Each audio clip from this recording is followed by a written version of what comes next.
Hello दोस्तों, नमस्कार। स्वागत है आपका एक नई वीडियो में। आज की इस वीडियो में हम उत्तराखंड हाई कोर्ट में एलटी भर्ती में वेटेज देने के संबंध में गेस्ट टीचर द्वारा जो रिट याचिका डाली गई, इस संबंध में बात करेंगे। तो यहाँ पे 6 दिसंबर को यहाँ पे सुनवाई हुई हाई कोर्ट में, और ये सुनवाई फिर एक बार आगे टल गई है और 16 दिसंबर को इसमें फिर नई डेट मिल गई है।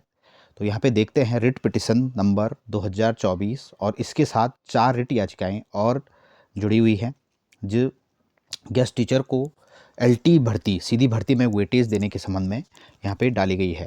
तो इस संबंध में यहाँ पे ऑनरेबल राकेश थपलियाल इसमें जस्टिस हैं, इनके द्वारा यहाँ पे ऑर्डर पास किया गया है 6 दिसंबर को। तो यहाँ पे देख सकते हैं क्या है भर्ती में।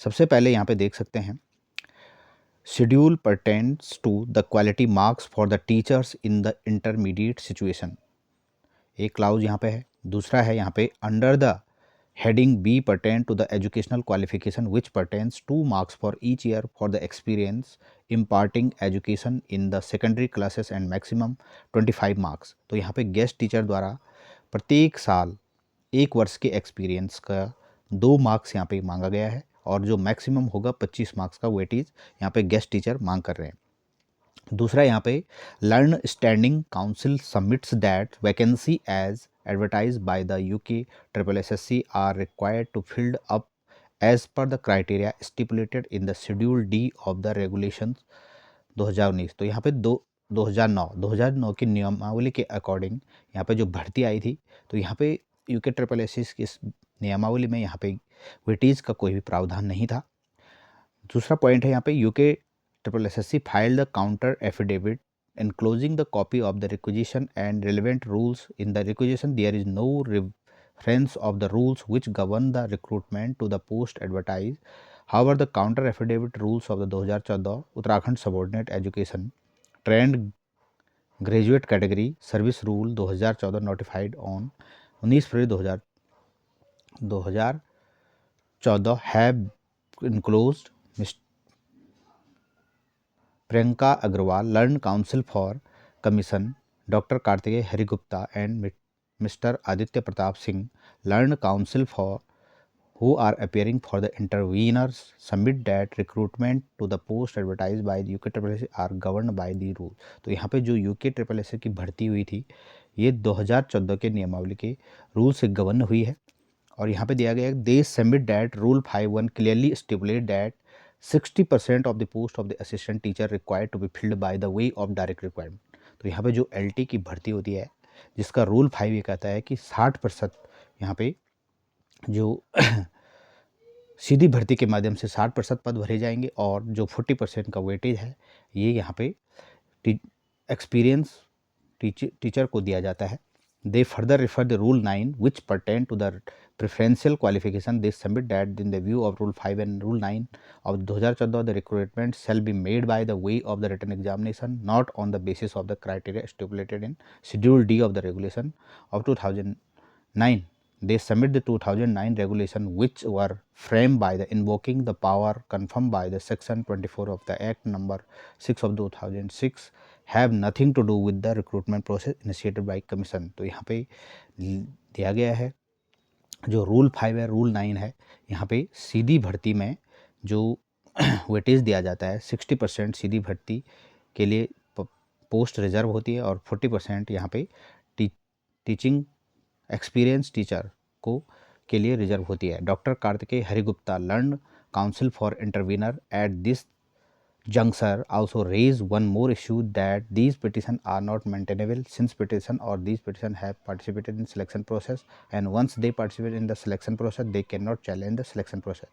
तो यहाँ पे ये बात आई सामने कि जब भी कोई भर्ती होती है तो इसके बीच में कोई भी चेंज नहीं किया जाता है। वेटेज की बात किसी भी यहाँ पे नोटिफिकेशन में इसका जिक्र नहीं था कि गेस्ट टीचर को यहाँ पे वेटेज दिया जाएगा सीधी भर्ती में।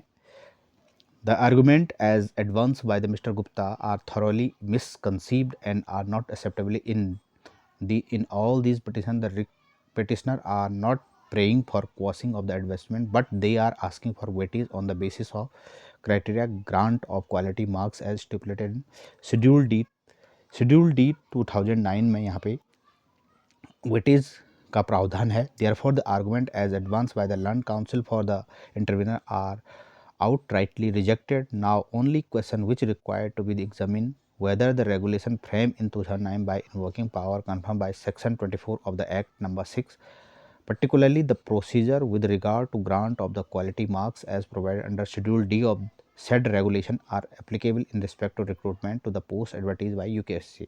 तो यहाँ पे जो गेस्ट टीचर्स की तरफ से वकील हैं, इनके द्वारा ये कहा गया कि जो नियमावली 2009 के शेड्यूल डी में ये प्रावधान है कि एडवर्टीज़मेंट यूके ट्रिपल के एडवर्टीज़मेंट में यहाँ पे grant of quality marks as provided in schedule D यहाँ पे दिए जा सकते हैं एक्सपीरियंस टीचर को। The requisition was sent by the government and therefore the government should give answer which rule will prevail, and if rules framed under the provision of Article 301 of the Constitution of India, Uttarakhand Service Rule 2014 are applicable for the recruitment, then what is the purpose of training regulation of 2009, framing regulation of the 2009 by invoking section 24 of the Act of 6 of 2006। तो यहाँ पे government से जवाब मांगा गया है कि ये रूल जो रूल प्रिवेल होंगे और rule frame under the provision of article, क्या ये आर्टिकल 301 के अंतर्गत ये फ्रेम हुए हैं कि नहीं।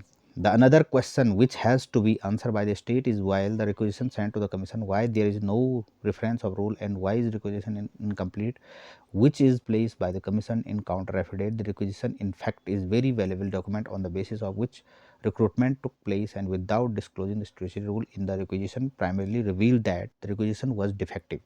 Apart from the counter affidavit, UKSS is swear by the legal advisor. Secretary of the UKSS shall file his personal why the legal advisor through the outsourcing agency was engaged, how the person who is engaged through the outsource agency as legal advisor has authorized to swear affidavit on the behalf of commission. Intervene application also stands allowed, or the counsel for the intervener may address the court at the time of final hearing. तो यहाँ पे ये case list हुआ था 6 दिसंबर को, और ये interim order granted earlier if any continue will next date of list ये 16 दिसंबर को इसकी नेक्स्ट हेयरिंग है, और अभी ये जारी है। यहाँ पे कोर्ट द्वारा UKSS को यहाँ पे जवाब मांगा गया है इस संबंध में, नियमावली के संबंध में 2000 यहाँ पे देख सकते हैं 2014 और 2009 की नियमावली, नई नियमावली 2014 में फ्रेम हुई थी। तो देखते हैं यहाँ पे गेस्ट टीचर को क्या वेटेज दिया जाता है सीधी भर्ती में या नहीं। अगली सुनवाई है 16 दिसंबर को, तो हम इसके लिए आपके लिए नई अपडेट लेके आएंगे। तो ये थी आज की video. Thanks for watching video. नमस्कार।